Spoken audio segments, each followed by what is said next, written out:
بسم اللہ الرحمن الرحیم وبہ نستعین سبحانک لا علم لنا الا ما علمتنا انک انت العلیم الحکیم الحمد للہ رب العالمین والصلاة والسلام علی سید المرسلین وعلی آلہ وصحبہ اجمعین ومن تبعہم بإحسان الی یوم الدین اعوذ باللہ من الشیطان الرجیم بسم اللہ الرحمن الرحیم آمن الرسول بما انزل الیہ من ربہ والمؤمنون کل آمن باللہ وملائکتہ وکتبہ ورسلہ لا نفرق بین احد من رسلہ وقالوا سمعنا واطعنا غفرانک ربنا والیک المصیر۔ سامعین کرام، آمن الرسول کے حوالے سے ہم لوگ ایمان کے معنی، مفہوم اور اس سے متعلق بعض مسائل پڑھ رہے ہیں۔ اس کی وجہ یہ ہے کہ لفظ ایمان سے جس چیز کو مراد لیا گیا ہے وہ ہمارے دین کی اصل اور بنیاد ہے۔ اس ایمان کے بغیر بندہ مسلمان ہو نہیں سکتا، اللہ تبارک و تعالیٰ کا مطلوب بندہ کہلا نہیں سکتا، دنیا اور آخرت میں کامیاب نہیں ہو سکتا، اور جتنے بھی دنیا کے فوائد اور آخرت کے فوائد قرآن و حدیث نے بیان کیے ہیں ان تمام کی بنیاد ایمان کو قرار دیا ہے۔ اب اس بنیاد پر ضروری ہے کہ ہم جب اسلام کی تعلیم حاصل کریں، طلب العلم فریضۃ علی کل مسلم کے تحت، تو سب سے پہلی چیز جس کا سیکھنا ہر مسلمان پر لازم ہوتا ہے وہ اسی بنیاد کو اور اس سے متعلقہ چیزوں کو، جس کو ہم عقیدے سے تعبیر کرتے ہیں۔ ایمان سے متعلق کچھ باتیں اس سے پہلے بیان کی جا چکی ہیں۔ آج ہم یہ دیکھیں گے کہ ایمان کے درجات کیا ہیں۔ مسلمان یا مومن بہت سارے لوگ ہیں، لیکن ان کے الگ الگ مرتبے، مقام اور درجات ہوتے ہیں۔ یہ چیز ایسی ہے کہ ہم جس کو محسوس بھی کر سکتے ہیں۔ ایمانی اثرات کی بنیاد پر ہم روزمرہ کی زندگی میں لوگوں کے کردار و عمل کی بنیاد پر یہ کہتے ہیں کہ یہ پکا مسلمان ہے، یہ پکا مسلمان نہیں ہے۔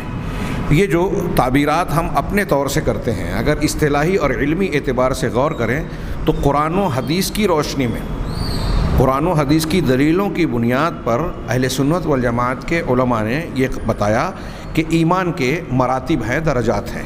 بنیادی طور سے 3 درجات اور 3 مراتب مقرر کیے ہیں۔ پہلا مرتبہ ہے اصل الایمان کا، ایمان کی اصل اور بنیاد کسی انسان کے اندر پایا جائے۔ اس کو اصطلاح میں مطلق الایمان بھی کہتے ہیں۔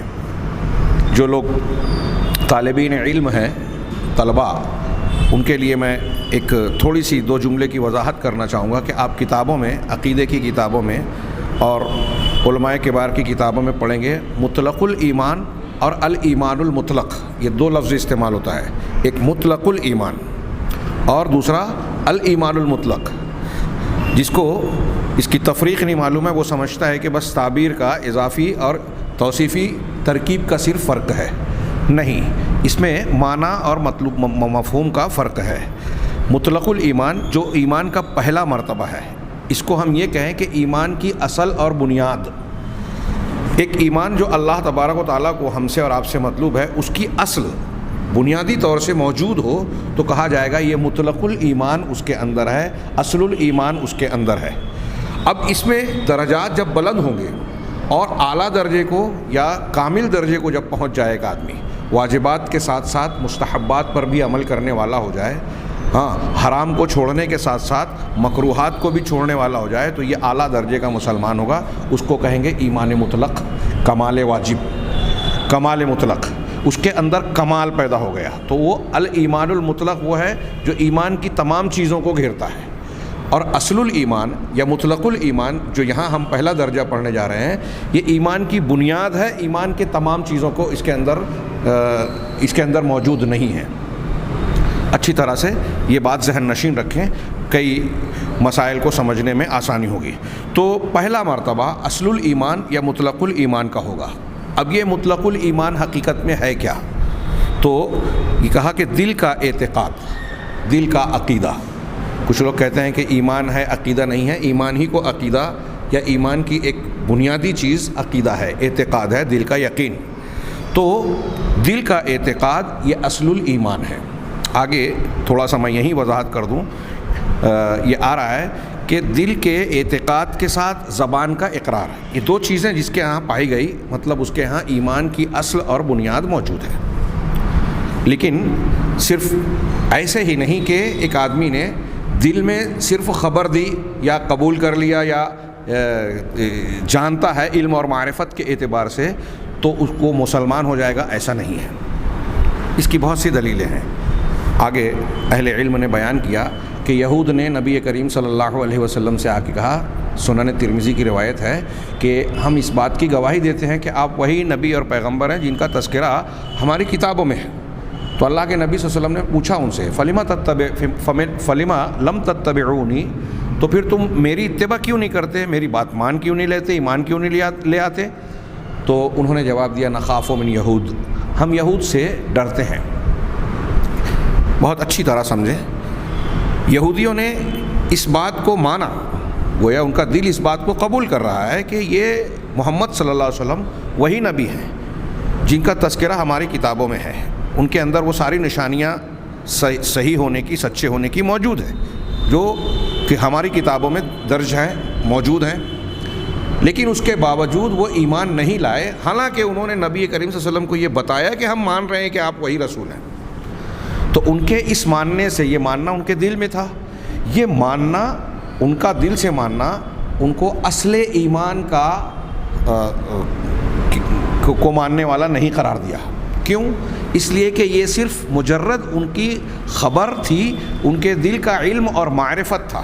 معلوم یہ ہوا کہ صرف دل کی معرفت کافی نہیں ہے، اسی لیے انہوں نے کہا کہ دل کے عقیدے میں دو چیزیں ہونی چاہیے، ضروری ہے۔ پہلی چیز کیا ہے؟ قول القلب، دل کا قول، جو ہم پیچھے پڑھ چکے ہیں۔ تو دل کے قول کا مطلب کیا ہے؟ دل سے تصدیق کرنا، یعنی اس کی معرفت اور اس کا علم، تصدیق کرنا، اس کا علم رکھنا، اس کی جانکاری رکھنا، یہ دل کا قول ہوا۔ بہت اچھی طریقے سے سمجھیں۔ دوسری چیز جو ایمان کے لیے ضروری ہے، دل کا قول صرف کافی نہیں ہے، وہ یہودیوں کے یہاں بھی تھا۔ ہاں، دوسری چیز کیا ہونی چاہیے؟ عمل القلب، دل کا عمل۔ وہ کیا ہے؟ وہو الانقیاد بالاعمال القلبیہ۔ ہاں، یہ دل کے اعمال کے ذریعے سے انقیاد، تابع داری کرنا، اطاعت کرنا، اقتداء کرنا۔ یعنی جب آپ نے دل سے مانا کہ اللہ تبارک و تعالیٰ اللہ ہے، رب ہے، الہ ہے، محمد صلی اللہ علیہ وسلم اس کے سچے رسول ہیں، یہ گواہی آپ نے دے دی، تو اب دل سے تصدیق کرنے کے بعد آپ کا دل ان کی تابع داری کی طرف مائل ہو، اس دل میں اللہ کے لیے، رسول کے لیے محبت ہو، اللہ کا ڈر ہو۔ یہ ڈر، یہ محبت، یہ انقیاد کا جذبہ، یہ دل کا عمل ہے۔ بہت اچھی طریقے سے ذہن نشین ہونی چاہیے یہ بات۔ تو دل کے اعمال جیسے محبت، خشوع، خضوع، عاجزی، خشیت، خوف، رجا یعنی امید جو اللہ سے کی جاتی ہے، اس سے پہلے کے دروس میں نے تھوڑی سی وضاحت کی ہے، یہ چیزیں دل کے اعمال ہے۔ تصدیق اور معرفت کے ساتھ یہ چیز جب ہوگی تب یہ ایمان کی اصل بنے گی۔ ورنہ میں نے ابھی جیسا کہ ذکر کیا یہود کے بارے میں، اہل علم نے بیان کیا اور آپ بھی جانتے ہیں کہ ابو طالب اللہ کے نبی صلی اللہ علیہ وسلم کے سگے چچا، وہ بھی اللہ کے نبی صلی اللہ علیہ وسلم کو دل کی معرفت کے اعتبار سے مانتے تھے کہ یہ سچے رسول ہیں۔ انہوں نے اس قسم کے اشعار بھی کہے جس میں اللہ کے نبی صلی اللہ علیہ وسلم کے پیغمبر برحق ہونے کا تذکرہ ہے، لیکن یہ محض خبر دی انہوں نے کہ میں دل سے یہ جانتا تو ہوں، لیکن دل کے عمل کے ساتھ اسے قبول نہیں کیا کہ میری قوم کے لوگ مجھے عار دلائیں گے، مجھ پر عیب لگائیں گے کہ اپنے باپ دادا کے دین اور پرکھوں کے طور طریقے کو، رسم و رواج کو، یہ ہمارے یہاں بھی بہت سارے لوگ پرکھوں کو دیکھ کر قرآن و حدیث کو قبول نہیں کرتے کہ یہ باپ دادا سے چلا آ رہا ہے، اسے کیسے چھوڑ دیں گے۔ یہی بات ایمان کے سلسلے میں ابو طالب کے لیے حائل ہوئی، اور بالآخر انہوں نے اس تصدیق کو دل کے عمل اور زبان کے اقرار کا رنگ نہیں دیا، اس لیے مسلمان نہیں ہوئے۔ حضرت محمد بن نصر المروزی بہت مشہور عالم ہے، وہ کہتے ہیں کہ ایمان کی اصل تو تصدیق ہے، دل سے ماننا، اور اسی تصدیق سے ایک چیز نکلتی ہے خضوع، عاجزی، انکساری، جھک جانا، تابع داری اختیار کرنا۔ چنانچہ کوئی بھی انسان کسی چیز کی تصدیق کرنے والا نہیں ہوگا مگر اس کے سامنے جھک جانے والا بھی ہوگا، اور کوئی بھی شخص کسی چیز کے سامنے جھکنے والا نہیں ہوگا مگر اس کی تصدیق کرنے والا بھی ہوگا۔ یعنی خشوع، خضوع، اور تصدیق، یہ دونوں لازم و ملزوم ہیں۔ اگر آپ تصدیق کر رہے ہیں تو آپ کو اس کے سامنے جھکنا ہے، جھک رہے ہیں تو اس کے مطلب تصدیق موجود ہے۔ ان دونوں کے بغیر، ان دونوں میں سے کوئی ایک چیز نہیں ہوگی تو وہ چیز ادھوری رہے گی۔ اصل الایمان میں یہ دونوں چیزوں کا، ان دونوں چیزوں کا ہونا ضروری ہے۔ علامہ ابن مندہ کہتے ہیں کہ ایمان کی اصل اللہ کی تصدیق کرنا ہے اور اس چیز کی بھی تصدیق کرنا ہے جو اللہ کی جانب سے آئی ہے، وَبِمَا جَاءَ مِنْ عِنْدِهِ، اور اسی کو نبی کریم صلی اللہ علیہ وسلم نے اسی بات کا، اسی معنی کو مراد لیا ہے اس بات سے کہ تم اللہ پر ایمان لاؤ، ان تؤمن باللہ، کہ تم اللہ پر ایمان لاؤ۔ نبی کریم صلی اللہ علیہ وسلم نے جب یہ تعلیم دی تو یہی معنی آپ نے مراد لیا کہ اللہ تبارک و تعالیٰ پر ایمان لانے کا مطلب یہ ہے کہ آپ اللہ تبارک و تعالیٰ کی سچائی کو، توحید کو، اس سے متعلقہ ضروری باتوں کو قبول کریں دل سے، اور جو کچھ اللہ کی جانب سے آیا ہے اسے بھی مان لیں، ہاں صرف خبر نہ دیں، اس کے سامنے جھک جائیں۔ اب یہاں آگے کہہ رہے ہیں کہ وَعَنْهُ يَكُونُ الْخُضُوعُ لِلَّهِ، جب یہ تصدیق ہوگی تو اسی کی بنیاد پر اللہ تبارک و تعالیٰ کے لیے خضوع ہوگا، یعنی عاجزی، انکساری، جھک جانا۔ اس لیے کہ لِأَنَّهُ إِذَا صَدَّقَ بِاللَّهِ خَضَعَ لَهُ، اس لیے کہ جب بندہ اللہ تبارک و تعالیٰ کی تصدیق کرے گا تو اس کے سامنے جھکے گا، اور جب جھکے گا تو اس کی اطاعت کرے گا، اور اصل دین یہی ہے کہ سمع و اطاعت کی جائے۔ علامہ ابن تیمیہ رحمہ اللہ کا قول یہاں منقول ہے، وہ کہتے ہیں کہ ایمان فالایمان فی القلب لا یکون ایمانا بمجرد تصدیق، تو دل میں جو ایمان ہوتا ہے، علامہ ابن تیمیہ کے قول کا مفہوم بیان کر رہا ہوں، دل میں جو ایمان ہوتا ہے وہ صرف تصدیق کی وجہ سے نہیں ہوتا، ایسی تصدیق جس کے ساتھ دل کا عمل بھی نہ ہو، دل کی تصدیق کے ساتھ دل کا عمل بھی ہونا ضروری ہے، اور اس کا موجب کیا ہے؟ اللہ تعالیٰ سے محبت، اس کے رسول سے محبت، اور اس طرح کی دوسری چیزیں جو اس کے متعلقات ہیں دل کے عمل میں، یہ چیزیں بھی ہونا ضروری ہے۔ کما جیسا کہ ایک وہ چیز ایمان نہیں ہوتی جو صرف ظن اور خواہش نفس کی بنیاد پر ہو، چنانچہ اصل ایمان کے لیے ایمان کی بنیاد کے طور پر یہ ضروری ہے کہ ایک آدمی اصل الایمان کا اہل ہو، یا ایمان کی بنیاد اس کے اندر ہو۔ اس کے لیے ضروری ہے کہ دل کا قول اور دل کا عمل دونوں چیزیں اکٹھا ہوں، صرف دل کا قول نہیں جو تصدیق یا معرفت سے عبارت ہے، تصدیق اور معرفت کے ساتھ ساتھ دل کا عمل، یعنی اللہ تعالیٰ، اس کے رسول اور دوسری چیزوں سے محبت بھی ہو، ان کے لیے سمع و طاعت کا جذبہ ہو، ان کے سامنے جھک جائے۔ اسی طرح علامہ ابن تیمیہ ہی یہ کہتے ہیں کہ فَأَصْلُ الْإِيمَانِ فِي الْقَلْبِ، ایمان کی اصل دل میں ہوتی ہے، اور وہ دل کا قول اور دل کا عمل ہے، اور یہی تصدیق کے ساتھ اقرار کرنا کہلاتا ہے، اور تصدیق کے ساتھ ساتھ اس میں حب اور انقیاد یعنی محبت اور تابع داری بھی موجود ہوتی ہے۔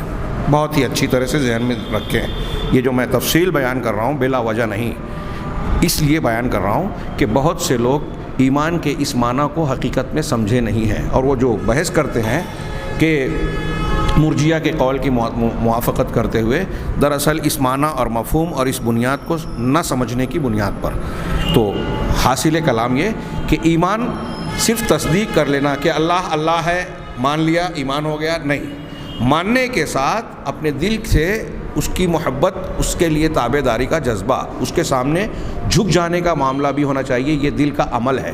یہ دونوں چیز جب ہوگی تو اصل الایمان پایا جائے گا۔ اب آگے یہ کہہ رہے ہیں کہ اصل ایمان میں تصدیق یعنی ایمان دل کی تصدیق اور دل کے عمل کے ساتھ ساتھ زبان کا اقرار بھی شامل ہے، اور وہ کیا ہے؟ وہ لا الہ الا اللہ محمد رسول اللہ صلی اللہ علیہ وسلم، ان دونوں کی گواہی ہے۔ قوام السنہ امام الاصفہانی کہتے ہیں کہ بعض علماء نے یہ کہا کہ ایمان کی اصل، ایمان کی بنیاد لا الہ الا اللہ وحدہ لا شریک لہ وان محمد عبدہ ورسولہ، ان دونوں باتوں کی گواہی دینا ہے۔ دیکھیں شہادت، ہاں، والاقرار لما جاءت لہ الرسل والانبیاء، اور ان تمام چیزوں کا اقرار کرنا جس کو انبیاء اور رسول لے کر آئے۔ شہادت، گواہی، کہاں میں نے اس سے پہلے بیان کیا کہ گواہی جس بات کی بندہ دیتا ہے اس کا دل میں یقین، علم، معرفت اور اس کی سچائی کا پورا بھروسہ ہوتا ہے کہ میں جو بات کہہ رہا ہوں دل سے وہ مانتا ہے کہ یہ سچ ہے، اور پھر اس کا اظہار بھی کرتا ہے۔ تو اس شہادت میں دل کا یقین، دل کا عمل اور ساتھ ساتھ زبان کا اقرار اور اظہار بھی آ گیا. تو کہہ رہے ہیں کہ جو انبیاء اور رسول لے کر آئے ہیں ان تمام چیزوں کے اقرار کے ساتھ دل نے اس چیز کو مضبوطی سے اختیار کر لیا جو اس کے دل پر، اس کی زبان پر ظاہر ہو رہا ہے. یعنی جو بات زبان بیان کر رہی ہے دل کا اس پر اعتقاد ہو، یقین ہو. یہ کہہ رہے ہیں یہ اصل الایمان ہے.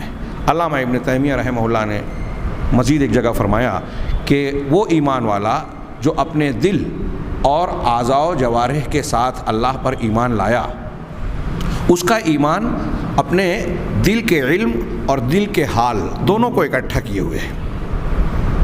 بڑی خوبصورت بات کہی علامہ شیخ الاسلام رحمہ اللہ نے کہ دل کا علم اور دل کا حال ہے. دل کا علم کسے کہہ رہے ہیں؟ تصدیق کو. دل کا حال کسے کہہ رہے ہیں؟ عمل کو. دل کا عمل جو ابھی ہم نے پڑھا، یعنی دل کی تصدیق اور دل کا خشوع اور خضوع اختیار کرنا. ہاں، اور یہ چیز اس کی زبان کے قول کو اور اس کے اعضاء و جوارح کے عمل کو اکٹھا کیے ہوئے ہیں. دیکھیں ایمان کا اہل سنت والجماعت کے ہاں معنی اس سے ظاہر ہو رہا ہے کہ ایسا ایمان مومن بندہ جو اپنے دل سے اور اپنے جوارح سے اللہ تبارک و تعالیٰ پر ایمان لا رہا ہے تو اس کے ایمان نے دل کی تصدیق، دل کے عمل اور ساتھ ساتھ اپنی زبان کے اقرار اور اعضاء و جوارح کے عمل کو اکٹھا کیے ہوئے ہے. اگرچہ کہ وَإِن كَانَ أَصْلُ الْإِيمَانِ هُوَ مَا فِي الْقَلْبِ، اگرچہ کہ ایمان کی اصل جس کو مطلق الایمان کہا گیا وہ اس کے دل میں ہے، ہاں، یا اس کے دل اور زبان پر ہے، لیکن ضروری ہے کہ یہ اس کے دل میں اللہ تبارک و تعالیٰ کی تصدیق ہو اور تصدیق کے ساتھ ساتھ اس کے سامنے اپنے آپ کو اس کے سامنے جھک جانا ہو. والاسلام لہو، یعنی اس کے سامنے اس کے تابع دار ہو جانے کا معنی ہے. یہ جو تابع دار، یہ پہلا جو ہے التصدیق باللہ، یہ دل کا قول ہے، اور الاسلام لہو اس کا تابع بن جانا یہ دل کا عمل ہے، اور یہی اللہ تبارک و تعالیٰ کا اقرار ہے. اب دل کا عمل اور دل کی تصدیق جب ہوگی تو زبان سے اس کا اظہار ہوگا اور اس کے اثرات عمل میں آئیں گے. اب آگے کہہ رہے ہیں کہ یہ جو ایمان کا پہلا مرتبہ ہم نے تھوڑا سا تفصیل سے پڑھا، اس کے بارے میں کہہ رہے ہیں کہ یہ اس مرتبے کا ہونا ضروری ہے، کیونکہ جس شخص کے اندر ایمان کا یہ مرتبہ، پہلا مرتبہ نہیں ہے، وہ اسلام کے دائرے سے باہر ہو جائے گا. اصل ایمان جس آدمی کے پاس نہیں ہوگی، اصل ایمان کی بنیاد مطلق الایمان جس کو کہا جا رہا ہے، جس کے پاس نہیں ہوگی وہ اسلام کے دائرے میں داخل ہی نہیں ہوگا، باہر ہو جائے گا. وہ اللہ عظیم کا کفر کرنے والا کافر بندہ ہوگا. ہاں، اور اگر اسی پر مر گیا تو جہنم میں ہمیشہ ہمیش رہنے کا مستحق ہوگا، اور دنیا اور آخرت میں کافروں کے جو احکامات بیان کیے گئے ہیں سارے کے سارے اس پر نافذ ہوں گے. اچھی طرح دماغ میں رکھیے کہ اصل الایمان یا مطلق الایمان اگر کسی کے پاس نہیں ہے تو وہ مسلمان نہیں ہے، اسلام سے باہر ہے، کافر ہے، ہمیشہ ہمیش جہنم میں رہے گا، اور دنیا اور آخرت میں اس شخص پر وہی احکامات جاری ہوں گے جو اہل کفر و شرک کے لیے ہوتے ہیں. اور کہا جس کے لیے لیکن کوئی ایسا شخص جس کے پاس اصل ایمان ہے، جو ہم نے معنی ایمان کا ابھی درجہ پڑھا، اگر کسی کے پاس ہے جس کے لیے یہ مرتبہ ثابت ہو گیا اس کے لازمی تقاضے کے ساتھ، تو وہ اہل اسلام میں سے ہے، اس کے لیے دنیا اور آخرت میں مسلمان ہونے کا حکم جاری ہوگا، چاہے وہ بظاہر گنہگار ہو. لیکن اصل ایمان اگر پایا جا رہا ہے، موجود ہے، تو وہ مسلمان کہلائے گا. اس لیے کہ اصل ایمان جو اسے کفار سے الگ کرتی ہے اور جہنم سے اس کو آزاد کرتی ہے، نکالتی ہے، وہ اصل ایمان کی بنیاد اس کے پاس موجود ہے. اور وہ اس طرح کہ کفر اصل میں اصل ایمان کی ضد ہے. ایک آدمی کافر کب ہوگا؟ جب اس کے اندر اصل ایمان کی بنیاد ہی موجود نہ ہو. کیوں؟ آگے وہ کہہ رہے ہیں کہ ایمان کی کچھ اصل بھی ہے، فرع بھی ہے، یعنی جڑ بھی ہے، شاخ بھی ہے. اچھی طرح سمجھیں اس کو. ایک ایمان کی جڑ ہے، جڑ موجود ہے، شاخیں نہیں ہیں، پھر بھی آدمی مسلمان ہے. شاخوں کی کمی ہے، شاخ نہیں ہے. اگر جڑ ہی نہیں ہے تو آدمی مسلمان نہیں ہوگا، کیونکہ جڑ نہیں ہے تو شاخ بھی نہیں ہوگی. تو اصل ایمان کی جڑ ہوئی، اور یہ اصل کفر کی ضد ہوئی. ہاں، چنانچہ کفر ثابت نہیں ہوگا یہاں تک کہ ایمان کی اصل اور جڑ زائل نہ ہو جائے، جو کہ کفر کی ضد ہے. اگر ایمان کی جڑ ختم ہو گئی انسان کے پاس، انسان کے دل سے، تو پھر اس کا مطلب یہ کہ وہ کافر ہے۔ یہ اصل ایمان ہی کفر کی ضد ہے۔ تو جس طرح سے ایمان کی اصل اللہ کا اقرار کرنا ہے، اسی طریقے سے کفر کی اصل، کفر کی جڑ کیا ہے؟ اللہ کا انکار کرنا۔ کوئی شخص اللہ کا انکار کر دے تو یہ کافر ہوگا۔ کوئی شخص اللہ تبارک و تعالیٰ کی تصدیق کر رہا ہے دل سے، تصدیق کے ساتھ عمل بھی ہے دل کا، تو وہ اس کے پاس اللہ تبارک و تعالیٰ کا اقرار موجود ہے، لہٰذا انکار نہیں ہے، اس لیے ایمان کی بنیاد اس کے پاس موجود ہے۔ اسی لیے نتیجہ کے طور پر بیان کر رہے ہیں کہ اسلام میں داخل ہونے کے لیے آدمی کے لیے کیا ضروری ہے؟ ایسی تصدیق جس کے ذریعے سے ایمان کی اصل حاصل ہو، اور نتیجہ کہ اگر ایسی تصدیق حاصل نہیں ہے تو بندے کو اس کا ثواب نہیں ملے گا، وہ اس کا ایمان قابل اعتبار نہیں ہوگا۔ اسی بات سے یہ بات واضح ہو جاتی ہے، اسی تفصیل سے یہ بات واضح ہو جاتی ہے کہ ایک آدمی مسلمان یا مومن نہیں ہوگا اور نہ ہی مسلم ہوگا۔ ایک آدمی مسلمان ہو سکتا ہے، مومن نہیں، اور نہ ہی مطلقاً منافق ہوگا، بلکہ اس کے ساتھ اگر ایمان کی اصل موجود ہے، اس کی حقیقت واجبہ کے بغیر ایمان کی اصل اگر موجود ہے، تو چاہے ہم یہ کہہ سکیں کہ وہ ایمان کامل یا ایمان مومن نہیں ہے، چاہے ہم یہ کہہ سکیں کہ اس کے اندر نفاق ہے، لیکن مطلق نفاق نہیں ہوگا، اس کے اندر اصل ایمان موجود ہے۔ یہ پہلا مرتبہ ابتدائی ایمان کا بیان کیا گیا۔ دوسرا مرتبہ کمال ایمان واجب، ایمان واجب کا کمال، یعنی کا مکمل ہونا، یا الایمان الواجب، ضروری ایمان، وہو یتضمن فعل الطاعات الواجبہ۔ ایک ہم کہہ رہے ہیں کہ اتنا ایمان کسی، پہلا مرتبہ تھا اصل الایمان کا، دوسرا اس سے اونچا کہ وہ ایمان جو واجب اعتبار سے کامل درجے کو پہنچا ہوا ہو، یعنی اس سے اونچا ہوگا۔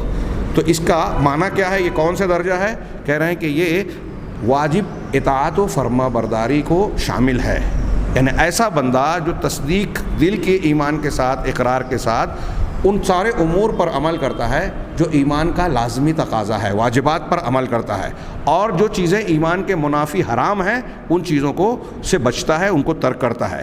یہ مرتبہ ہر مسلمان کے لیے ضروری ہے کہ وہ اسے پیش کرے، اسے اختیار کرے، اس کو مکمل کرے، واجبات کو بجا لائے، محرمات سے بچے۔ اور جو شخص ان میں سے کسی چیز میں خلل پیدا کرے گا، کمی کرے گا، یعنی کچھ واجبات کو چھوڑ رہا ہے یا کچھ حرام چیزوں کا ارتکاب کر رہا ہے، تو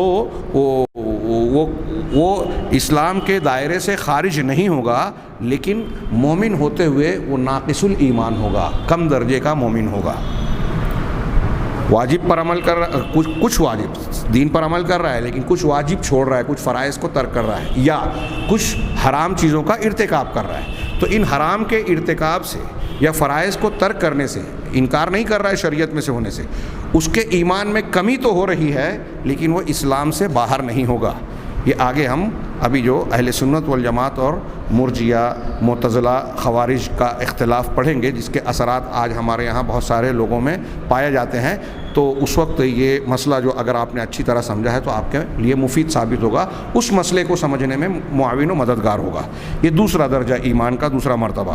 ایمان کا تیسرا مرتبہ کمال الایمان المستحب، بڑی پیاری بات کہ ایمان مستحب کا کمال۔ اسے اگلے درس میں انشاءاللہ میں ایک ٹیبل کے طور پر اور کچھ دلیلوں کے ساتھ اس کی وضاحت کروں گا، کیونکہ یہ بہت اہم میرے نزدیک ہے اس کا سمجھنا۔ ایمان مستحب یعنی ایک چیز ہوتی ہے کہ آپ کے مسلمان ہونے کے لیے ان چیزوں کا ہونا فرض اور واجب ہے، ایک چیز ایسی ہے کہ آپ فرض اور واجب کے بعد کچھ ایسی مستحب چیزیں کرتے ہیں کہ آپ کا وہ ایمان اونچے سے اونچے درجے کا ہوتا جاتا ہے، لیکن اگر ان چیزوں کو آپ نہیں کرتے تو آپ کے ایمان میں کمی نہیں مانی جائے گی۔ ہاں یہ ہے کہ کامل درجے والا یا اعلیٰ درجے والے کے مقابلے میں آپ کم ہوں گے، لیکن آپ فی نفس سے ہی ایمان مکمل ہوگا۔ اس کو اچھی طرح سمجھیں۔ اور مستحب چیزوں کو چھوڑنے سے بندہ گنہگار نہیں ہوگا، اگرچہ اس کا ایمان کم ہوگا۔ یہ میں ٹیبل کے ذریعے سے جو سمجھانا چاہتا ہوں اس میں ایک بات یہ کہ کچھ چیزیں ایسی ہے کہ آدمی اس کو چھوڑ دینے کی وجہ سے اس کا ایمان کم تو ہوتا ہے، لیکن ایمان کم ہونے کے باوجود وہ گنہگار نہیں ہوتا۔ اس کی صرف ایک چھوٹی سی اشارے سے مثال دوں، آگے تفصیل سے پڑھیں گے کہ اللہ کے نبی صلی اللہ علیہ وسلم نے عورتوں کے بارے میں کہا نا کہ میں نے تم سے زیادہ نہیں دیکھا کہ دین میں ناقصات عقل اور ناقصات دین ہیں، لیکن ایک عقل والے آدمی کی عقل کو پر اثر انداز ہو جاتی ہیں، تو وہاں ناقصات دین کہا۔ تو اللہ کے نبی صلی اللہ علیہ وسلم سے بعض خواتین نے جب سوال کیا کہ یہ دین کا نقصان اور عقل کا نقصان کیا ہے، تو آپ نے وضاحت فرمائی کہ عقل کا نقصان یا نقصان یعنی کمی یہ ہے کہ عورت کی گواہی، ایک مرد کی گواہی کے مقابلے میں 2 عورتیں مطلوب ہوتی ہیں، تو گویا وہ نقصان عقل کی وجہ سے ہے، وہ بھول جاتی ہیں۔ دوسری چیز جو بیان کی کہ دین کا نقصان، تو کہا کہ کیا ایسا نہیں ہوتا کہ مہینے میں جب ناپاکی کا موقع آتا ہے یعنی حیض کا، تو اس وقت عورتوں کے لیے نماز روزہ معاف ہو جاتا ہے، تو اس وقت کی نمازیں وہ نہیں پڑھتی، روزہ بھی چھوڑتی ہیں اگرچہ اس کی قضا کرتی ہیں، تو یہ نمازوں کا نہ پڑھنا ان کے دین کی کمی ہے۔ اب یہ الگ بات ہے کہ اس وقت وہ نماز نہیں پڑھ رہی ہیں، دوسری نیکیاں کر کے وہ اور درجات پالے ہوئے، لیکن نمازوں کے نہ پڑھنے کی وجہ سے وہ کچھ اعمال نہیں کرنے سے ان کے دین میں کمی ہو گئی۔ یہ دین میں کمی، ایمان کی کمی بیشی کی بھی دلیل ہے، اور اس بات کی بھی دلیل ہے کہ بعض مرتبہ کوئی چیز اگر آدمی یا یہ عورتوں کا معاملہ ہے، اگر کسی عذر کے تحت چھوڑ رہے ہیں، اس عذر کے تحت اس عمل کو چھوڑنے سے، نماز کو ترک کرنے سے ان کے درجات میں تو کمی ہو رہی ہے، دین میں تو کمی ہو رہی ہے، لیکن اس کی بنیاد پر وہ گنہگار نہیں ہوں گی۔ تو یہ بات بھی تھوڑی سی ذہن نشین رہے، انشاءاللہ ہم آئندہ درس میں اس کو تھوڑا سی اور وضاحت سے جانیں گے۔ تیسرا مرتبہ جو بتایا کہ ایمان مستحب یا مستحب کاموں، مستحب امور کی وجہ سے ایمان کا کامل ہونا، انتہا درجے کا کامل ہونا، ایک ہے کمال ایمان مستحب، ایک کمال ایمان واجب ہے، یعنی واجب چیزوں کے ذریعے سے فرائض کی بنیاد پر ایمان کا مکمل ہونا، اور دوسری چیز جو تیسرا مرتبہ ہم پڑھنے جا رہے ہیں کہ مستحب چیزوں کے ذریعے سے ایمان کا مکمل ہونا۔ یہاں میں آگے بڑھنے سے پہلے ایک اشارہ کروں، جیسے اللہ کے رسول صلی اللہ علیہ وسلم نے حدیث جبرائیل میں 3 درجات بیان کیے نا، ایمان، الاسلام، الایمان، الاحسان۔ ہاں، علماء شارحین علماء نے بیان کیا کہ یہ دراصل اسلام کے 3 درجات ہیں، پہلا مسلمان ہونا، دوسرا اس سے اونچا درجہ مومن ہونا، تیسرا اگر احسان ہے تو ایمان میں بھی اعلیٰ درجے کا ہونا۔ یہی بات قرآن میں مختلف مقامات پر بتائی گئی ہے، داہنے ہاتھ والے اور پھر سابقون الاولون۔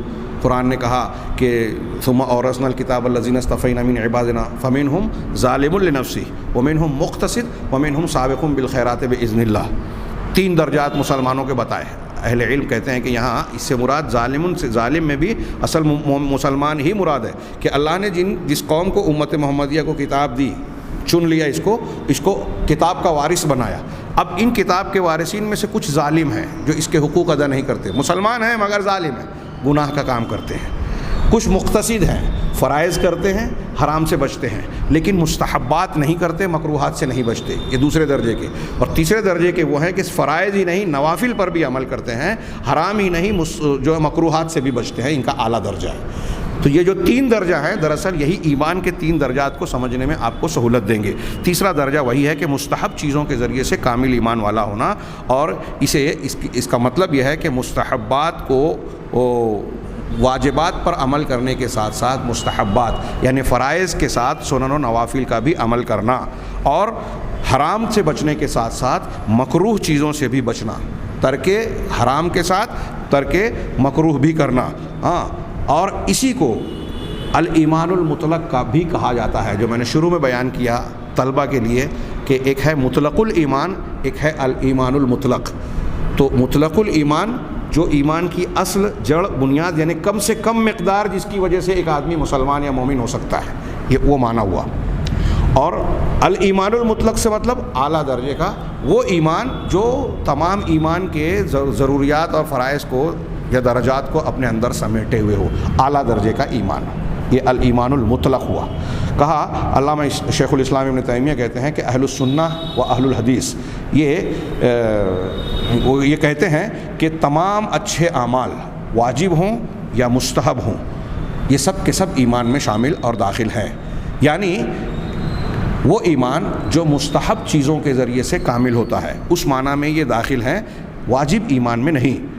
ہاں، اور انہوں نے کہا کہ واجب ایمان، فرض ایمان، اور وہ ایمان جو مستحبات کے ذریعے سے مکمل ہوتا ہے، ان دونوں کے درمیان فرق ہے۔ جیسا کیسے انہوں نے بڑی اچھی مثال دی، جیسے کہ فقہا یہ کہتے ہیں کہ غسل دو قسموں میں بٹتا ہے. ایک آدمی غسل کر رہا ہے، نہا رہا ہے، تو دو طرح کا غسل ہوتا ہے. ایک غسل کو مجزی کہتے ہیں، ایک کو کامل کہتے ہیں. مجزی کا مطلب اردو میں ہم کہیں گے کہ وہ جو کافی ہو، کفایت کر جائے، یعنی اتنی طریقے سے غسل کر لینا کافی ہے. اور ایک غسل وہ ہے جو کامل کہلاتا ہے. تو کہا کہ مجزی وہ ہے جس میں غسل کے واجبات پر بندہ عمل کرے، یعنی جو ضروری چیز ہے غسل میں ان چیزوں کو اختیار کر لے، تو کہیں گے کہ یہ غسل اس کے لیے کافی ہو گیا. اور کامل اس کو کہتے ہیں جس میں واجب چیزوں کے ساتھ ساتھ مستحب چیزوں کو بھی شامل کرے، وہ چیزیں جو مستحب ہیں.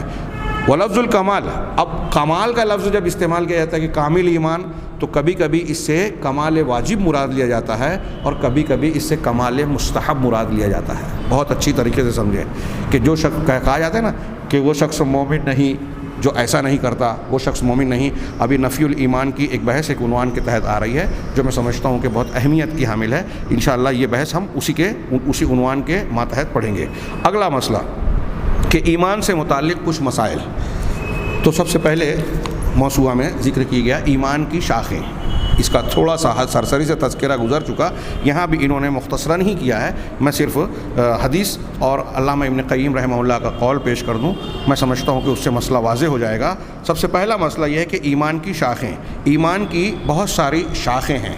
ہم اس کو دوسرے لفظوں میں یہ کہیں کہ ایمان کی خصلتیں ہیں، ایمان کے مختلف اعمال ہیں جس کے مکمل کرنے سے، کامل درجہ اختیار کرنے سے ایمان کامل ہوتا ہے، اور ان کے کم ہونے سے ایمان میں کمی آتی ہے، نقصان پیدا ہوتا ہے. انہی کو اختیار کرنے سے ایمان بڑھتا ہے، ان کے کم ہونے سے ایمان گھٹتا ہے. اور ان شعبوں شاخوں کی طرف جناب محمد رسول اللہ صلی اللہ علیہ وسلم نے اپنے اس فرمان میں اشارہ فرمایا. بخاری مسلم کی بڑی مشہور حدیث ہے کہ الایمان بضع و ستون شعبہ، کہ ایمان 60 سے زیادہ، بضع 60 اور بضع 3 سے 9 کو کہتے ہیں عربی زبان میں. تو ہم یہ کہہ لیں کہ 63 یا اس سے زیادہ. ایک روایت میں بضع و 70 بھی ہے کہ 73 یا اس سے زیادہ شاخیں ہیں، شعبے ہیں. فافضلها قول لا الہ الا اللہ، ان میں سب سے افضل شاخ لا الہ الا اللہ کہنا ہے. سب سے اعلیٰ درجہ لا الہ الا اللہ، دین کی اصل الاصول، بنیاد، ایمان کی بنیاد لا الہ الا اللہ، یعنی توحید ایمان کی اصل بنیاد اور جڑ ہے. اس حدیث سے اور بہت ساری دوسری دلیلوں سے معلوم ہوا. تو یہ سب سے اعلیٰ شاخ ہے، سب سے افضل شاخ ہے. وَأَدْنَاهَا، اور ان کی سب سے ادنا شاخ اماطۃ الاذى عن الطریق، راستے سے تکلیف دہ چیز کو، پتھر ہے، کانٹا ہے، گندگی ہے، لوگوں کے لیے دشواری جن چیزوں سے پیدا ہو رہی ہے ان چیزوں کو ہٹا دینا، راستے سے تکلیف دہ چیزوں کو ہٹا دینا. پھر آخری جملہ اس حدیث میں ہے والحیاء شعبۃ من الایمان، اور حیا شرم، یہ بھی ایمان کی وہ شرم جو انسان کو برائی سے روکے. اس شرم کا یہ مطلب نہیں ہے کہ آدمی نیکیاں کرنے میں شرمائے، اللہ اور رسول کے حکم کے عمل کرنے میں شرمائے. وہ شرم نہیں ہے، بلکہ شرم جو اللہ تبارک و تعالیٰ اس کے سامنے گندے کام، غلط کام کرنے سے انسان کو روکے، وہ حیا اصل حیا ہے. تو یہ حیا بھی ایمان کی شاخوں میں سے ایک شاخ ہے. علامہ ابن قیم رحمہ اللہ ارشاد فرماتے ہیں کہ ایمان کی متعدد شاخیں ہیں، اور ان میں سے ہر شاخ کو ایمان کہا گیا ہے، ہر شاخ کو. اب دیکھیے، راستے سے تکلیف دہ چیز کو ہٹا دینا، مرجیہ یا ہمارے یہاں کچھ لوگ جو بحث کرتے ہیں اہل الحدیث سے، اہل السنہ والجماعت سے، کہ اعمال ایمان میں داخل نہیں ہیں، وہ غور کریں کہ اس حدیث میں رسول اللہ صلی اللہ علیہ وسلم راستے سے تکلیف دہ چیز کو ہٹا دینے کے لیے کہہ رہے ہیں کہ یہ ایمان ہے. اب اس میں تصدیق کیا ہے؟ نیت خیر ہونا چاہیے، نیت کا معاملہ عمل کے صحیح ہونے کے لیے ضروری ہے، وہ ہم سب جانتے ہیں. لیکن اس سے صاف ظاہر ہے کہ عمل کو اللہ کے رسول صلی اللہ علیہ وسلم ایمان میں شامل مان رہے ہیں، اور ایسی ایک دلیل نہیں ہے، سینکڑوں دلیلیں ہیں. چنانچہ ان میں سے ہر شاخ کو، جتنی بھی شاخیں ہیں، ہر شاخ کو ایمان کہا جائے گا، اس کا نام ایمان رکھا جائے گا. چنانچہ علامہ ابن قیم کہہ رہے ہیں کہ نماز ایمان ہے، ایمان کی شاخوں میں سے ایک شاخ ہے. اسی طرح زکوٰۃ، حج، روزہ، باطنی اعمال میں ابھی ہم نے پڑھا جیسے اللہ پر بھروسہ کرنا، محبت کرنا، امید اور خوف، باطنی اعمال. اسی جیسے کون سے اعمال؟ جیسے حیا، توکل، اللہ سے خشیت، اس کی طرف انابت اختیار کرنا، یہ بھی ایمان کی شاخوں میں شامل ہے. حتیٰ تنتہی هذه الشعب الى اماطۃ الاذى عن الطریق، علامہ ابن قیم کہہ رہے ہیں کہ یہاں تک کہ یہ شاخیں راستے سے تکلیف دہ چیز کو ہٹانے تک پہنچتی ہیں، وہاں ختم ہوتی ہے جا کر. تو یہ بھی ایمان کی شاخوں میں سے ایک شاخ ہے۔ آخری بات بڑی پیاری کہی سمجھانے کے اعتبار سے، انہوں نے کہی کہ اور یہ جو شاخیں ہیں ان میں سے کچھ ایسی شاخ ہیں کہ اگر یہ شاخ نہ رہے، زائل ہو جائے تو ایمان زائل ہو جائے گا۔ کچھ شاخیں ایسی ہیں کہ اگر یہ شاخ چلی جائیں تو پورا کا پورا ایمان ہی چلا جائے گا۔ ہاں، منہا ما یزول بزوالہا، ہاں کہہ رہے ہیں کہ ما یزول الایمان بزوالہا، ان میں سے کچھ ایسی شاخیں ہیں کہ ایمان اس کے زائل ہونے سے زائل ہو جائے گا، جیسے کشعبۃ الشہادہ، جیسے شہادت کا شعبہ یا شاخ۔ افضل 73 یا 63 شاخوں میں سے سب سے افضل شاخ کون سی ہے؟ لا الہ الا اللہ کہنا۔ اگر یہ شاخ نہیں ہے لا الہ الا اللہ کہنا ایمان والی، تو پورا کا پورا ایمان کی عمارت ہی ڈھہ گئی، ختم ہو گئی۔ ہاں، ومنہا، اور ان میں سے کچھ شاخیں ایسی ہیں کہ ما لا یزول بزوالہا، کہ جس کے زائل ہو جانے سے، ختم ہو جانے سے ایمان ختم نہیں ہوگا۔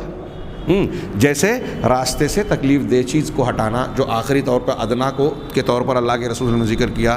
وبینہما شعب متفاوت، علامہ ابن قیم کہہ رہے ہیں کہ ان دونوں کے درمیان الگ الگ درجے کی متفاوت مختلف قسم کی شاخیں ہیں جن کے درمیان بہت عظیم تفاوت ہے۔ دیکھیے کیا اچھی طرح سمجھیں کہ لا الہ الا اللہ پہلی اور افضل شاخ ہے، یہ نہ رہی تو ایمان ختم۔ اماطۃ الاذی عن الطریق، راستے سے تکلیف دہ چیز کو ہٹا دینا، یہ ایمان کی ادنا شاخ ہے، یہ نہ رہی تو ایمان کم تو ہوگا، ختم نہیں ہوگا۔ اب ان دونوں کے درمیان بہت سی شاخیں ہیں، ان شاخوں کے درمیان درجات کا، حیثیت کا بہت فرق ہے، لیکن علامہ ابن قیم کہہ رہے ہیں منہا ما یلحق بشعبۃ الشہادہ، ان میں سے کچھ شاخیں ایسی ہیں جو شہادت یعنی اللہ تبارک و تعالیٰ کی توحید کی گواہی کی شاخ سے قریب ہیں، ان سے ملتی ہیں، اس شاخ سے ان کا تعلق ہے، اس سے جڑتی ہیں۔ وَيَكُونُ إِلَيْهَا أَقْرَبُ، اور اس سے لا الہ الا اللہ کی افضل شاخ سے زیادہ قریب ہیں۔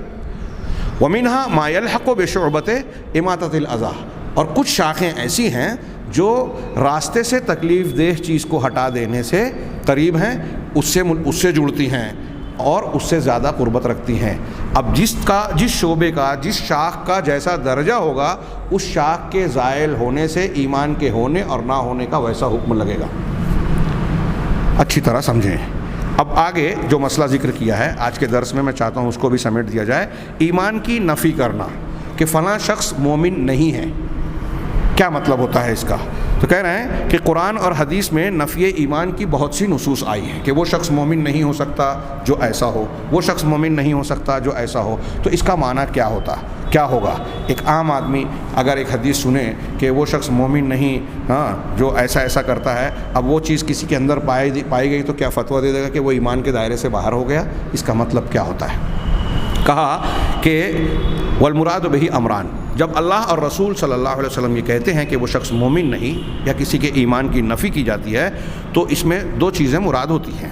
پہلی چیز اصل ایمان کی نفی، جو ہم نے پڑھا 3 درجات، کہ اصل ایمان کی جڑ بنیاد اگر وہ نہیں ہے تو اسلام سے خارج ہو جائے گا۔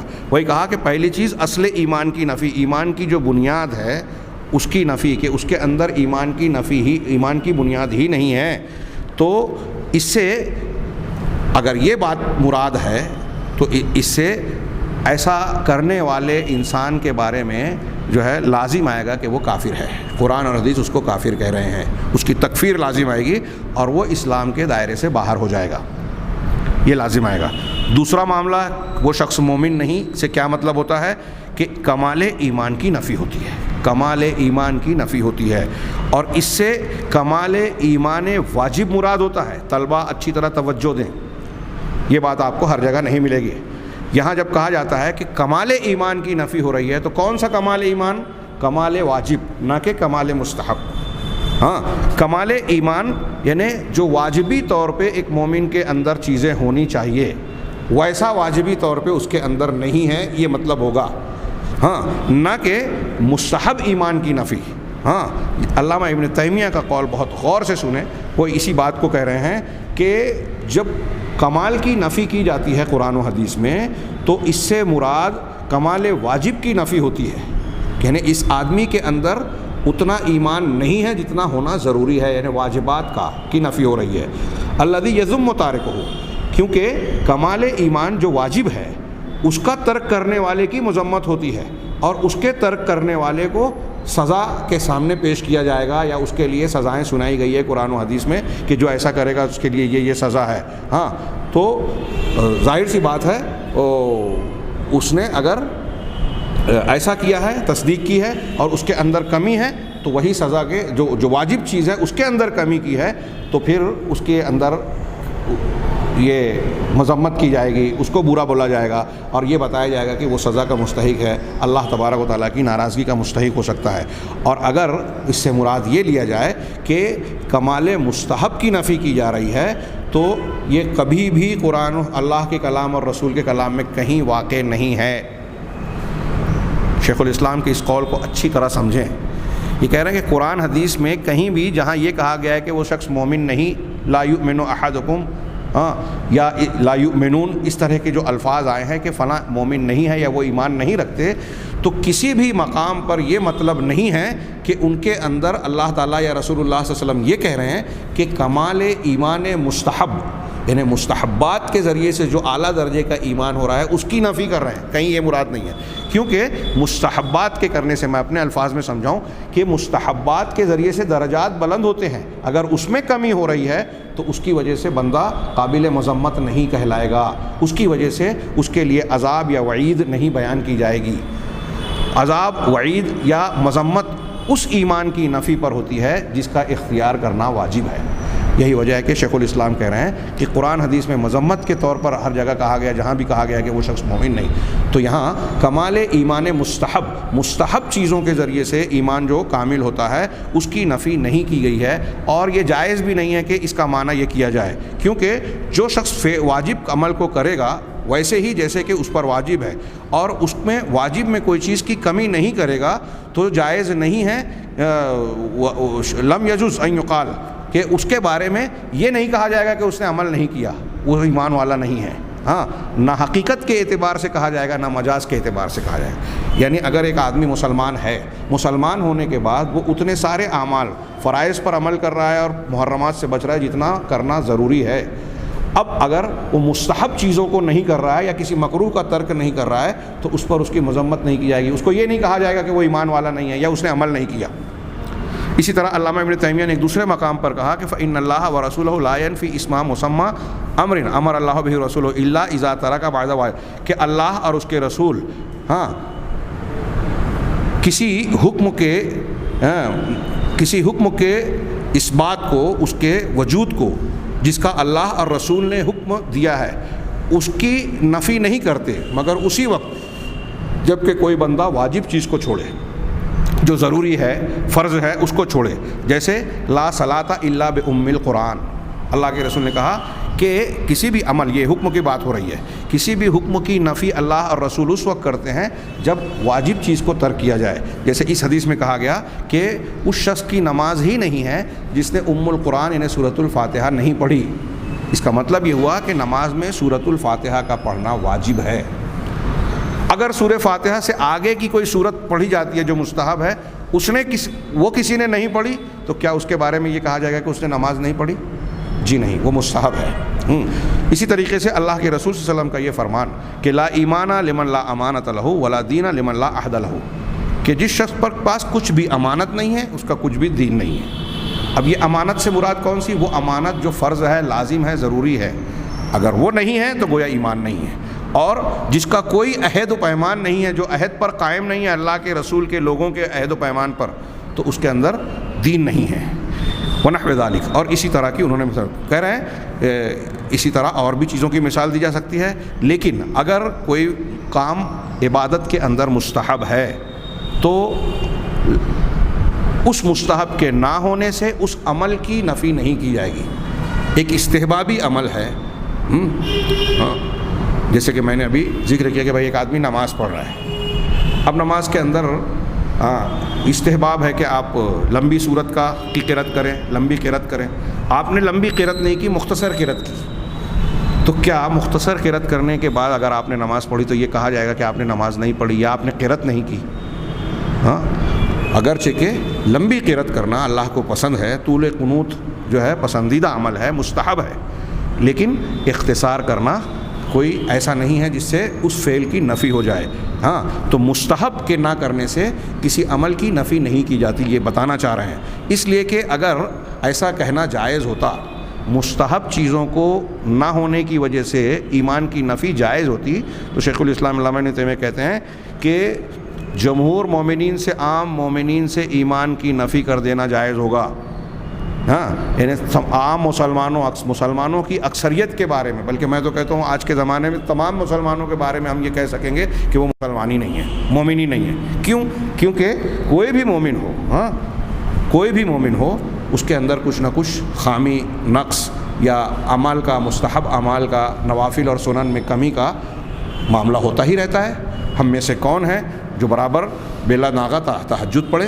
ہم میں سے کون ہے جو ہر وقت اللہ کے رسول صلی اللہ علیہ وسلم کی طرح مسواک کرے؟ ہم میں سے کون ہے جو روزمرہ کی زندگی میں تمام مستحبات، نوافل، سنن پر عمل کرتا ہو؟ کچھ نہ کچھ چھوٹ جاتے ہیں ہر کسی سے۔ اگر نفی اور مستحب، نفل اور مستحب چیزوں کے ترک کرنے سے ایمان کی نفی ہوتی تو سارے مسلمانوں کے بارے میں یہ کہا جا سکتا ہے کہ وہ مسلمان نہیں ہے۔ یہ علامہ ابن تیمیہ کی ہی بات ہے۔ ہاں، تو کہہ رہے ہیں کہ اس لیے کہ نمازی کی کیا نام ہے، صرف ایمانی کی نفی نہیں کر سکتے، بلکہ کہہ رہے ہیں کہ نماز کی، زکوٰۃ کی، حج کی، سب چیز کی نفی کی جائے گی۔ کیونکہ ہم لوگ نماز پڑھتے ہیں تو نماز کے سارے مستحبات کو ہر وقت بجا نہیں لاتے یا سنن اور نوافل کو انجام نہیں دیتے۔ ایسا ہی معاملہ زکوٰۃ اور حج میں ہوگا۔ اس لیے کہ کوئی بھی عمل، آگے اس کی دلیل دے رہے ہیں بڑے پیارے انداز میں، کہ کوئی بھی عمل ہو، نماز ہو، حج ہو، زکوٰۃ ہو، جو فرائض ہیں ان میں کچھ ایسا بھی درجہ ہے جو اس سے افضل ہے۔ آپ کتنا بھی عمل کر لو یا کوئی بھی عمل کرو، ان اعمال میں اس سے افضل اعمال بھی موجود ہیں، اس سے افضل نوعیت بھی موجود ہے۔ لہٰذا ہر انسان ہر معاملے میں انتہائی افضل درجے کو پہنچے ایسا ضروری نہیں ہے، یا یہ ممکن بھی نہیں ہے۔ ورنہ اب افضل کو ترک کرنے سے اگر نفی کی جائے گی کہ فلاں آدمی نے یہ عمل نہیں کیا، تو پھر سارے مسلمانوں سے نفی کی جائے گی۔ تو بہت پیاری بات انہوں نے بیان کی کہ نفی ایمان جہاں قرآن و حدیث میں آیا ہے تو ان چیزوں کی نفی مراد ہوگی جو ایمان کے لیے ضروری اور واجب ہیں۔ اسی لیے اہل سنت والجماعت کا یہ عقیدہ ہے کہ کبیرہ گناہ کا مرتکب، دیکھیے کتنی پیاری بات کہی ہے اور کتنے اچھے انداز میں یہ بات سمجھائی ہے۔ اسی لیے اہل سنت والجماعت کا، اہل الحدیث کا یہ عقیدہ ہے کہ کبیرہ گناہ کا مرتکب، جس کو فاسق اہل قبلہ کہا جاتا ہے، فاسق اہل قبلہ یا الفاسق الملی کہا جاتا ہے، ملی اعتبار سے وہ فاسق ہے، اس سے مطلق ایمان یعنی اصل ایمان کی فسق و فجور یا گناہ کی وجہ سے نہیں کی جائے گی، یعنی اس کے بارے میں یہ نہیں کہا جائے گا کہ وہ کافر ہو گیا۔ بہت اچھی طریقے سے یہ مسئلہ سمجھیں۔ آج بہت بڑے بڑے علامہ اہل علم نہیں سمجھ رہے ہیں، اور ہمارے یہاں جو یہ جدید دور کی خارجیت، اخوانیت یا تحریکیت کی شکل میں جو آج پوری دنیا میں ایک مسئلہ بنی ہوئی ہے اور نئی نوجوان نسل کو جو بھٹکا رہی ہے، ان کے ذہن کو خراب کر رہی ہے، اور اس کی بنیاد پر وہ اہل حق کی مخالفت کرتے ہیں، ان کے خلاف فتوی بازی کرتے ہیں، بہت سارے مسلمانوں کو اسلام سے خارج قرار دے کے انہیں واجب القتل قرار دیتے ہیں، اور اسی کی بنیاد پر بعض ایسے اعمال کو جائز قرار دیتے ہیں جو کسی طریقے سے شریعت کی تعلیم کے موافق نہیں ہیں۔ وہ ایمان کے اس معنی کو نہ سمجھنے کی وجہ سے ان کے اندر خارجیت آ گئی کہ نفی ایمان سے ہر جگہ یہ مراد نہیں ہوتا کہ وہ آدمی اسلام سے خارج ہو گیا، یا ہر جگہ جہاں میں ایک اور چیز کا اضافہ کروں یہاں کہ قرآن و حدیث میں جہاں کہیں یہ کہا گیا کہ فلاں آدمی نے کفر کیا، تو اس کفر سے یہ مطلب نہیں ہوا کہ وہ اسلام سے خارج ہو کر ایمان سے، مطلق ایمان سے تہی دست ہو گیا، خالی ہو گیا اس کا دامن، اور وہ کافروں میں شامل ہو گیا، دائرہ اسلام سے باہر ہو گیا۔ اچھی طریقے سے یہ سمجھ لیں۔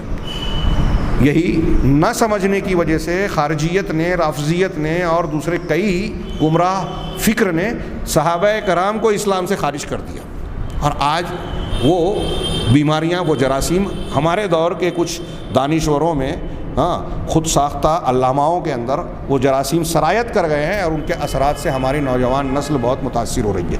ایک بڑی قوم، بڑا گروہ اس سے متاثر نظر آتا ہے۔ تو کہا کہ یہ فاسق ملی، کبیرہ گناہ کا مرتکب کرنے والا شخص، اس کو ہم بالکلیہ یہ نہیں کہیں گے کہ اسلام سے خارج ہو. کیوں؟ اس لیے کہ اس کے اندر اصل الایمان موجود ہے. وہاں مطلق ایمان کی اس کے فسق و فجور کی وجہ سے، اس کے عملی خرابی کی وجہ سے اس کو مطلق ایمان سے خارج نہیں کیا جائے گا، اور نہ ہی اس کو ایمان تام. ہاں یہ بھی نہیں ہوگا کہ ہم اس کو ایمان تام مکمل ایمان سے متصف کریں کہ اس کے اندر الایمان المطلق ہے، الایمان المطلق ہے، یہ بھی نہیں کہیں گے. ہاں آگے اس کی مثالیں آئیں گی. اللہ کے رسول صلی اللہ علیہ وسلم نے جیسے ارشاد فرمایا لا یزنی زانی حین یزنی وہو مومن. زانی جب زنا کرتا ہے تو وہ مومن نہیں ہوتا. کیا مطلب؟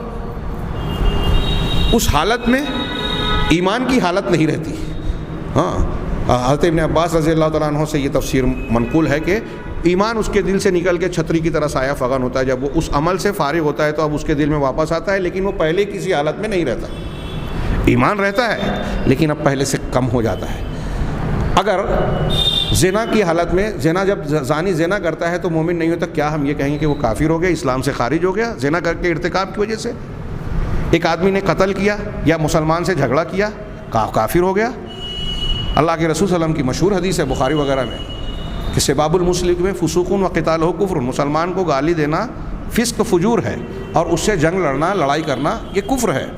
ہاں تو کیا یہ کفر وہ کفر ہے جس کی بنیاد پر ہم کہیں گے کہ اسلام سے خارج ہو گیا، جیسا کہ آج ہمارے ہاں تحریکی نوجوان فتویٰ دیتے ہیں اور بہت سارے مسلمانوں کو گولی سے بھون دے رہے ہیں؟ اب آپ اس حدیث کو دیکھنے کے بعد قرآن میں دیکھیے. ہاں سورہ حجرات میں اللہ تبارک و تعالیٰ نے کیا ارشاد فرمایا کہ اگر وَإِن طَائِفَتَانِ مِنَ الْمُؤْمِنِينَ اقْتَتَلُوا، مومنوں کے اگر دو گروہ آپس میں لڑ پڑیں فَأَصْلِحُوا بَيْنَهُمَا، تو ان دونوں کے درمیان صلح کر دو. آپ غور کیجئے کہ قرآن کے الفاظ کیا کہہ رہے ہیں کہ قتال ہونے کے باوجود اللہ تعالیٰ نے ان کو مومن کہا. اس کا مطلب وہ ایمان سے خارج نہیں ہو رہے ہیں. ہاں اس لیے حضرت ابن عباس رضی اللہ تعالیٰ عنہ نے اور صحابہ سلف تمام اہل سنت کہتے ہیں کہ الکفر دون کفر، کفر کے درجات ہیں. جیسے ایمان کے درجات ہم نے پڑھے ویسے کفر کے درجات، کچھ کفر اعتقادی ہوتے ہیں، کچھ کفر عملی ہوتے ہیں. عملی کفر کے ارتکاب سے انسان کافر مطلق نہیں ہو جاتا، ایمان سے کلی طور پر خارج نہیں ہو جاتا.